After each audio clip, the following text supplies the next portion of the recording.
Hello and welcome back to another video, and today we're here looking at the SBK 24 mod for SBK 22 by Tyron. Now, I'm really looking forward to getting into the full version of this mod because I have played the beta of it before it released and helped out a couple of little bits, but I haven't actually seen the full finished version yet, so I'm really looking forward to getting into it. Of course, as always, links to it will be in the description below, but I think as I tend to do with these mod sort of previews, I'm going to go through, look at all the different riders and stuff, and then do a race. So obviously immediately you'll have noticed that the main menu, we've now got a video playing in the background. The images from this main part of the menu are now gone, but there are actually ones here. So if we go to new round, and you can see a little bit of a spoiler there with Toprak. So if we go through all of the riders then that are in the mod, all the riders from the 2024 season, as you'd expect, are included in it. So we've got obviously Bautista, the reigning world champion, completely new livery here. So all the liveries have been done as well, all the suits. Some of the helmets are not been done, but some of them have, some of them haven't, and to be honest, some of the riders have the same helmets they had in 2022 anyway, so it's not a massive problem. Then we've got Nicolo Balega, obviously making his debut in World SBK this year. Obviously, he was the Supersport champion last year. So that's an example, I think, of a helmet that sort of just had a placeholder put in. Actually, worth noting as well, if we look at the V4R here, you may not remember, because SBK 22 was quite a while ago, but we have actually got the dual exhausts that you have seen, obviously, on the Ducati since 2023, so since last year, obviously, they've had that. Also, actually, before we get any further, it's worth noting it's not just the rider lineup that is done. It's not just a normal season mod. The physics have been tweaked. The AI have been tweaked a little bit as well. Obviously, there's only so much that can be done with the game, but it actually does make it remarkably better than the original version of the game, which is why I'm even giving it a try, because obviously, if you remember SBK 22, I was not a fan of it. Most of you guys weren't fans of it either. Here we are with Johnny Ray as well on the Yamaha. Probably somebody else that's not having a good time at the moment, unfortunately. Poor old Johnny. And then, of course, his teammate Locatelli. So again, the whole new livery. It looks really nice. I actually quite like the Patti Yamaha livery this year. I know it's pretty similar every year, but I quite like it this year. It is a little bit different to previous years. Then we've got Toprak. Obviously, the biggest surprise of the year, really, I think, being as quick as he's been so far on that BMW. Of course, you can see the new BMW model as well, not the one that's in the previous game. It's the BMW M1000RR from Ride 5. And, of course, his teammate Michael van der Mark. Obviously, Van der Mark been at BMW for quite a while now. Actually, I think he's probably one of the only riders that actually hasn't had to have his team changed in here. Obviously, Bautista being another one as well. So we've got Alex Lowe's then on the Kawasaki, the last year of the ZX-10 in World Superbikes. So a very striking, very bright green livery this year. Does look pretty nice. And of course, you've got the Cheshire Maldons as well that they sort of ran through last year. We've got Axel Bassani as well. So moving over from the Moto Corsa Ducati team. Then we've got the Hondas, so we've got Iker Lecuona first. To be honest, not a massive difference here. You can see, obviously, that the livery has changed. I actually hadn't really noticed how much it had changed till you kind of back-to-back it, but obviously you can see, look at this bike here, the livery has clearly changed, the suit and the bike. And then, of course, same with Xavi Vierge as well here, number 97 on the front of the Honda. Ixon leathers, of course, as you'd expect. That's obviously what he's using this year, and I think he used that in the base game as well, to be fair. Then we've got the Bonovo BMW team, really not doing as well as the factory BMW, but again, as you saw with the factory BMW, it is the model taken from Ride 5 with the BMW M1000RR, and a really well done livery on it as well. Like, the texture work on this mod is really good, because a lot of mods are lacking that these days, I feel, but this mod really hits the spot with that, and it's one person that's done this whole thing. It is crazy, like, literally one guy has been working on this. I don't know how long he's been working on it. It's been a good while, since sort of midway through last year, I think. Obviously, he couldn't do delivery still, it came out, but all the rider transfers, the physics stuff, he's been working on it for a really long time, and when we actually get to the gameplay, you will see why he's been working on it for so long. I mean, you can see even with the skins here, how amazing it is. You've got Dominique Agata here. Obviously, he's not even in the base game, so obviously had to be ported across from the MotoGP game to this helmet, although I think that may actually be his actual helmet of this year, so I think that one actually has been made from scratch. Remy Gardner, another one there, so you can see he's actually got, I think, his 2022 helmet from MotoGP, but again, you can see full new suit. There was no Ixon riders on the GRT in the base game, so again, that's a completely custom suit. So really cool looking. Then we've got the MIE Honda team, which is a completely different livery than in the base game, obviously, with the Petronas. We've got Tara McKenzie here. So making that step from, obviously, British Superbike towards Supersport last year. Obviously, they're moving up with the same team. Obviously, the same for Adam Norradine, the second rider of the team, moving up from Supersport as well. Actually, quite a nice livery, to be honest, the Petronas MIE Honda. It's a shame that the team just doesn't really perform, but the bike is quite nice looking, especially compared to the MIE that was in the base game, really not very nice. And of course, we've got Michael Rinaldi taking that motocross ride from his nemesis, I guess you could say, Axel Bassani. You can see obviously this one has got a different exhaust on it, which is how they have it in real life as well. This team always goes a little bit different to the factory. So you can see everything really has been updated. We've got Petrucci here as well on the Barney Spark Ducati. Obviously actually still using, I think that's a helmet from MotoGP 21, I think. But again, obviously it is a Ducati helmet, so it makes more sense to use that than obviously his last helmet in MotoGP. But there you go, the Barney Ducati. Then we've got Iannone, obviously coming back to racing. It's been a good long time since we've seen the Maniac. Obviously had the ban, unfortunately, but he's served his ban now. He's back, and he has been pretty phenomenal so far this season. I think we may actually play as Iannone today in the little race that we do. We've got Sam Lowe's on the Mark VDS Ducati. So again, look, every single livery has been done, which I guess is what you'd expect with one of these mods. But they've been done to such a high standard as well. Like I said, it's not just all the liveries. And it just looks so good. Obviously, got the custom model as well, so with the exhaust. I'm not sure where the exhausts are from. I think they're from Ride 5 as well. But again, it had to be tweaked to actually fit with the bike models for this game. So again, even more stuff there. Philip Ertel obviously moving to GMT 94, which again is a team that's not in the base game because a lot of the teams have changed in quite a short period, really, from 2022 to 2024. There's a lot of change really on the rider lineup. Whereas if you look at something like MotoGP, for example, not a massive change. We've got Bradley Ray here on the Moto X Racing. Obviously this was Tamburini in the base game. Obviously you can see a completely custom helmet for Bradley Ray, completely made from scratch. Really nice helmet actually. I quite like Bradley Ray's helmet, and Tyron has done a fantastic job of bringing it to life here in SBK 22. And then finally, last but not least, Tito Rabat. And I actually haven't seen this one yet because when I had the beta, this was the only livery that was yet to be done. So if we have a little look at it, oh there we go, it's the Elf livery as well. So it's not actually the regular Pachetti, it's actually the Elf Pachetti, which I actually prefer. And there you go, looking pretty nice there with Tito Rabat, and also I think his helmet again probably taken from one of the MotoGP games. So there you go then, full lineup of all the riders. I think today what we're going to do, obviously we have the Emilia Romagna round going on right now of SBK 2024, so that's what we're going to do. And I think we're going to play as the Maniac, so I think we are going to probably do, oh, you can see I've already got the track selected. 120% AI. You will notice, like I did say, there are tweaks to the AI. They no longer do the thing where they shut off on the straight, so it should be a pretty interesting one. Actually, I don't want to start on pole. I've just noticed that. I want to start at the back of the grid. I'm going to do a 50% race. We'll put the proportionate tyre and fuel. I'm not sure how well we're going to do, because the AI are a bit quicker, I think, than in the base game, but the physics are also much more tolerable. It's obviously hard to sort of convey that over video, but you probably will notice it throughout. But without any further ado, we'll get down to the grid here as Andrea Iannone and see what we can do from the back of the grid. So we're down here on the grid then as Andrea Iannone, and you'll notice there actually, the mic has been just a Eurosport on it, so another little, just one of those little features just to kind of make things feel a little bit more immersive, because of course Eurosport, the main broadcaster of World Superbikes. But I'm going to be honest, I did just try this very briefly. I was a bit too slow, so I've actually turned the AI down. So you will see in the menu it said 120, we're now on 105. Just to actually give us a try, because again, I've not played SBK 22 properly for such a long time. I never really liked it anyway in terms of the physics. The physics are better. Like I said, it's going to be hard to show that over the video. But of course, it is going to still be SBK 22 at the end of the day, so there's still going to be a lot of the flaws in it that I'm not a big fan of. We can see Toprak then on the pole position, Balega in second, and Bautista rounding out the front row. I've just seen Sam Lowe's there in 5th place as well, so Sam Lowe's starting in a pretty good grid position. Johnny Ray a little bit further back there, you can see in the background. But here we are as Iannone from the back of the grid. What can we do? The lights are on, waiting for them to go out here. Lights out, away we go. I actually missed the start then. That's kind of embarrassing. I didn't hear the bikes sort of rev up as much. Again, I've been playing a lot of GP24 lately, so I'm quite used to that. There's definitely going to be some elements of that, but we're going a bit slow through turn 1. We've not actually made any positions up yet. Can we trigger on the outside of a few of the AI? Not quite, because the bike doesn't change direction too nicely. But at least how we go Adam Norridin. So we're finally not last past Mackenzie. We've passed, I think it was Rabat as well. So we got the inside of Philip Ertel. A little bit of contact. Brad Ray got hung up to dry on the outside there. So up, oh, there we go. Up into P18 now then. Oh! Viejas has lost the front. Viejas lost the front. I think he's took Philip Ertel with him. That puts us up into 17th then. So we blast past Scott Red at the end of the straight. So of course they are going to be backing off a little bit at the end of the straight. So I've turned the difficulty down slightly, but it's much better than it was in the base game, if you remember that, guys. It was absolutely terrible when the game first came out. They were rolling so early. Well, they're barely even using full throttle on the straight, so you just gained all your lap time there. And they were pretty overpowered in the corners, which does make the AI pretty difficult now in this mod.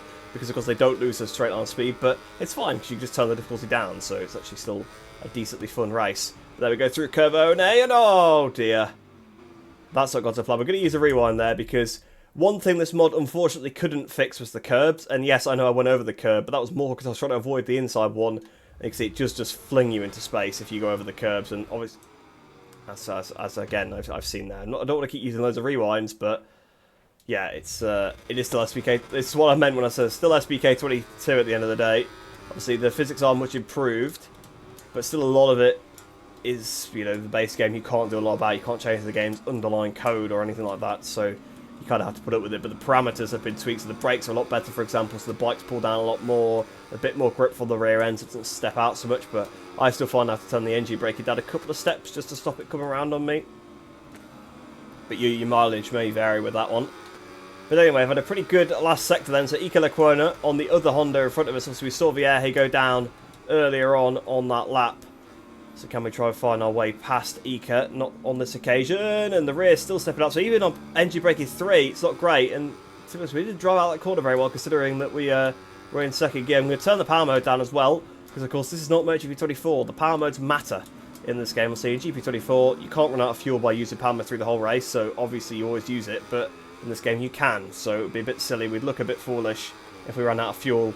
Done it quite a lot on this channel before, but you know, we don't need to sort of bring the stereotype back anymore. So we close up a bit more to Lecuona through Lequercia to try and get on the power. Bike doesn't have that torque now really compared to how it did before. Obviously with the power mode 3, I'm up to turn the traction control down actually to sort of go with the power mapping. But can we get the switch back through Tremonto compared to Lecuona? No, just gets out the corner better than us. Actually, you can see the fuel's skyrocketing up.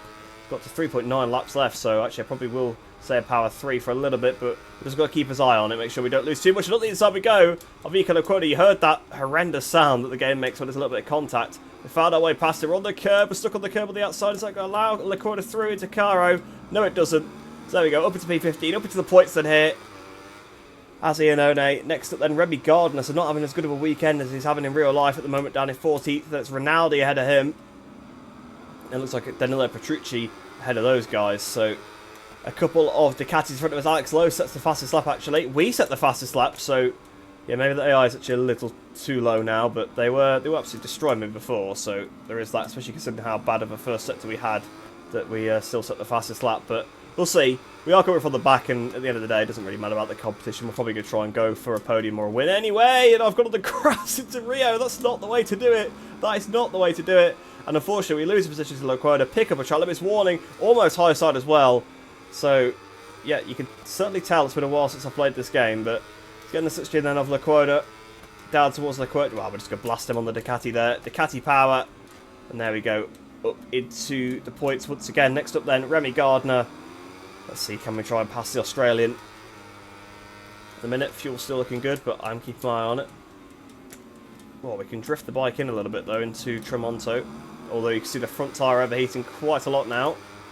Fortunately, only the soft tyre was available. A couple of different versions, so one on Development 1, but even still, can we try and make a pass into Curvone at the inside of Remy Gardner? Yes, we can.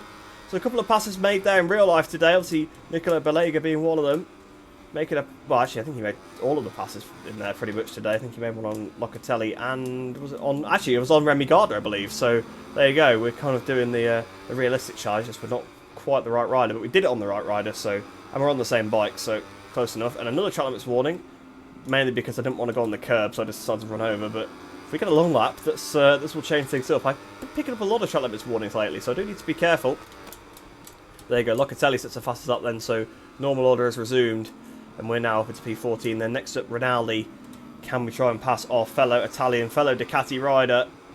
Although we're having Remy Gardner trying to come back at us. We've got to try and be a bit defensive against Remy. But up the inside, there we go. Off Rinaldi.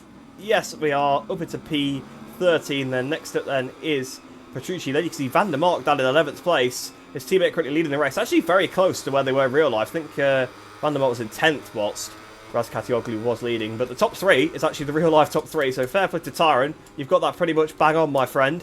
And we've passed Danilo Petrucci then into Lequercia. Didn't even commentate on it, because I kind of didn't even expect to do it. That puts us up into P12. Can we try and get P11 on Van der Mark? Yes, we can. So up into P11 then. Next up is the other GRT Yamaha now of Agata.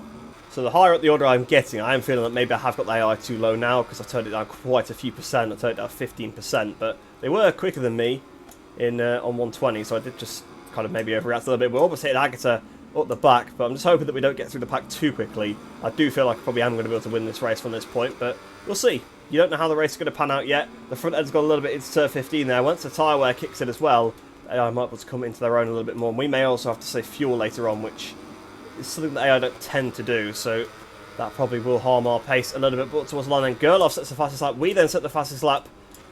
So we are currently the fastest rider on the circuit, but Gerloff going pretty well there in 9th place, a couple of spots ahead of us.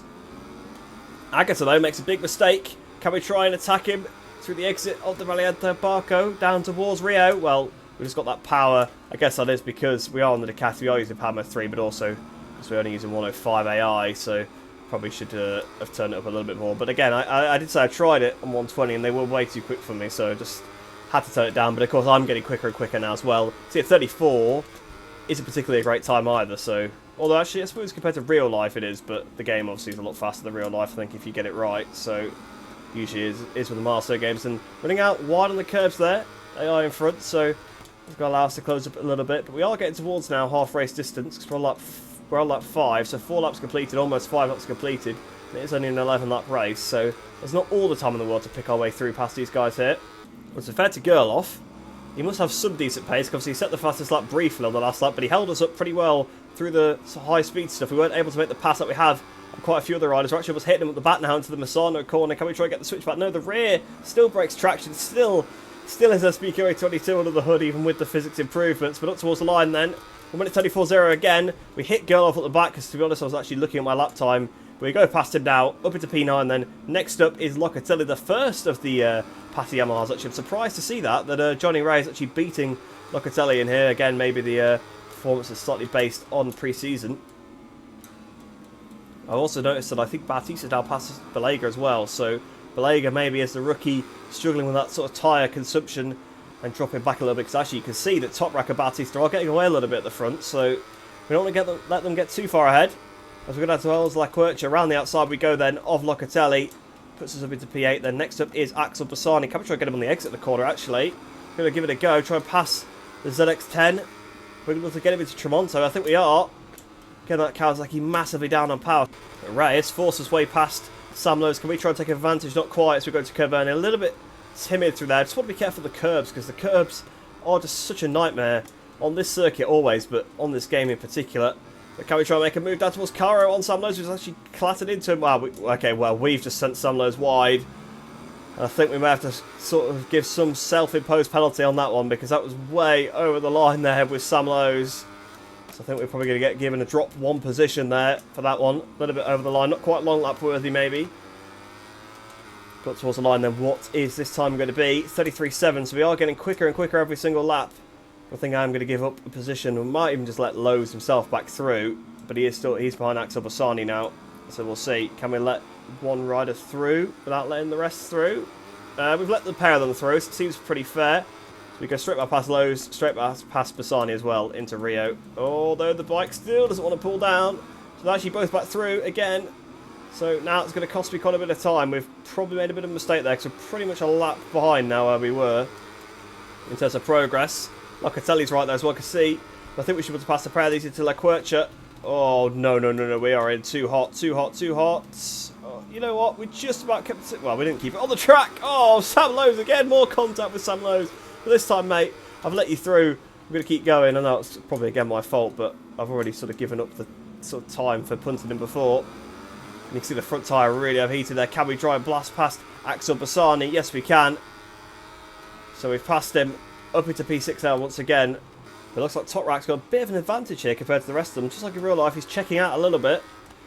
So we've got to watch out for that one. But we're actually going to have only a few laps to go. And to be honest, the bike handling is getting worse as the tyres are going off, I think, with the rear end stepping out. Because they were 2.5 seconds off the lead. So it's going to be pretty tricky to catch that back up now. I think, really, let's try to be courteous to Sam Lowes and give myself some sort of penalty for the aggressive pass.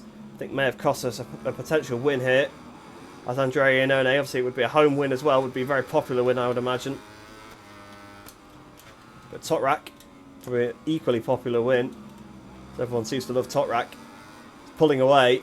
And actually, again, looks like maybe now Batista's stretching Balega a little bit again. So it does seem like just constant teetering around different parts of the circuit. Seems like some of the AI have strengths in some areas, some in others. Probably the two sort of more quarter speedy bikes, you would say, the Yamaha and the Kawasaki, sort of just gaining on that Ducati through there and losing out on the straights. Where obviously they're losing a lot of power to that V4R. And Ray looks like he's really getting his elbows out here. He really wants to try and make a move on Alex Lowe's, his former teammate. And Balega runs a little bit wide, so that's leaving the three of them in front pretty vulnerable. But we are literally going to only have 3 laps to go very shortly. And that's going to be tricky, I think, to pass these 3, then bridge the gap and catch the 2 in front. And that was almost a crash, but fortunately no track limits warning at least. Right, so where are we going to be able to pass Jonathan Ray here? We are, obviously we're closed up. I think we're on course for another new fastest lap of the race.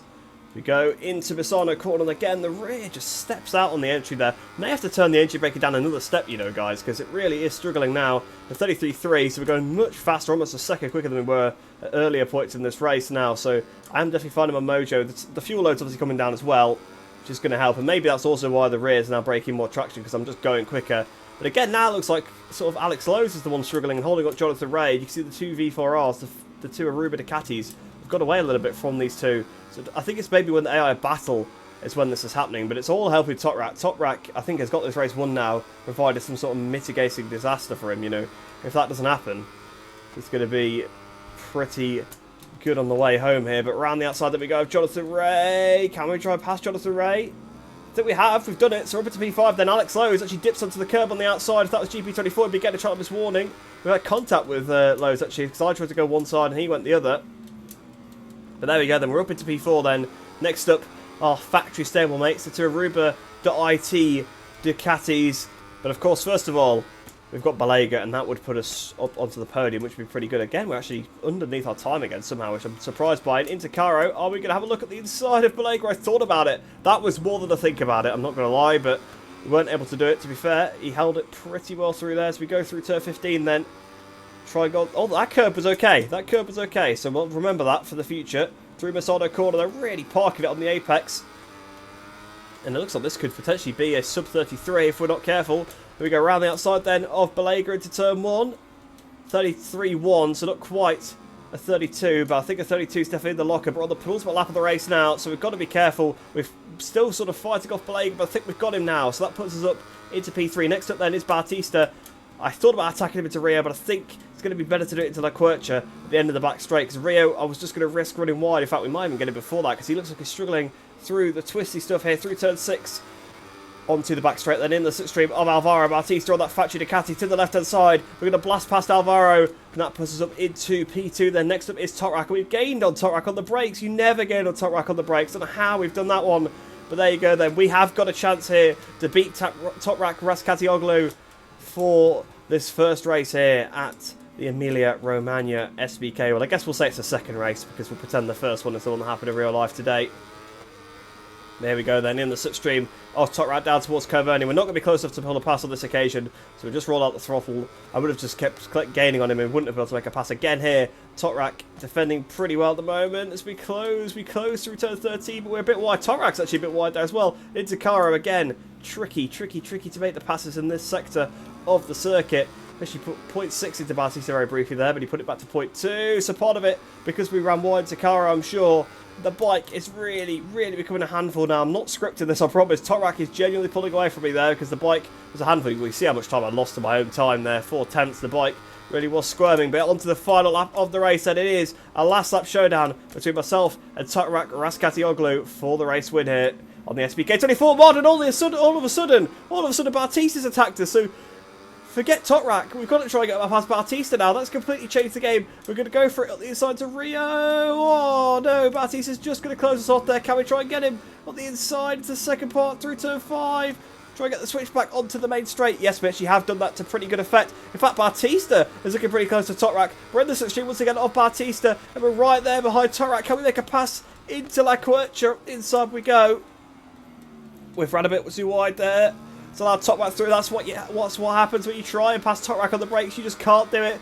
Here we go, then up towards Tremonto, we've got that power. The BMW, you would expect to have a little bit more power compared to us, but it's just not quite got it here. Can we try to get the switch back through Tremonto, though? Yes, we can, I think. Here we go, it's going to be a straight drag down towards Caverne, and this is the last lap, so this time we're going to be a bit more aggressive with Toprak, and this time we're in a better position. We pass him, actually, before we even get to Caverne. We've just got to get through the corner. Yes, we have. On the curb on the outside. Oh, Toprak almost hits us at the back there. Toprak got super, super close. So we go through turn 13 then. Down towards Caro for the final time. A little bit wide. So going to leave the door open for Toprak. He tries to have a look, but I think we might have it now. We've just got to be careful through turn 15. And then Massano corner. Don't do a Yari Montella. Don't get a high side out the last corner and lose it on the run to the line. But we've got it a bit hot. Toprak's back on the inside. Can we drag Toprak to the line though? In the slipstream. Toprak Raskart, is he going to beat us or are we going to beat him? Yes! We've just beat Toprak on the run to the line there. Well, there you go then. 64 1,000ths of a second between myself and Toprak Razkatioglu there. Oh, that is super, super close. Well done, Toprak. Well done, Toprak. That was a good little battle.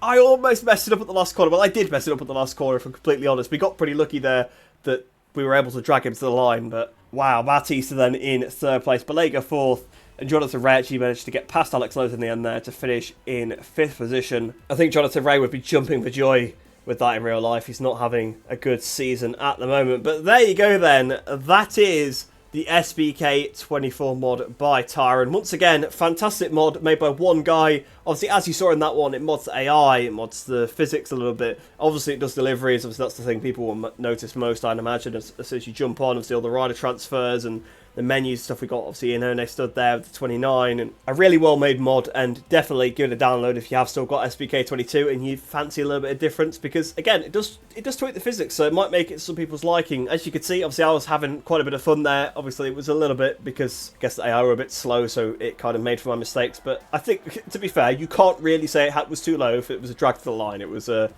pretty much bang on there. But really fun mod. Again, fantastic job that he's done. One guy making this is absolutely phenomenal. But I hope you have enjoyed that video. If you are new to the channel, please do like the video and subscribe, because it really helps you out. And of course, it is a win-win for both of us, as you get plenty more MotoGP and bike game racing content in your subscription feed. But I hope you enjoy the rest of your day. I hope you're all staying safe, and I shall see you in the next one.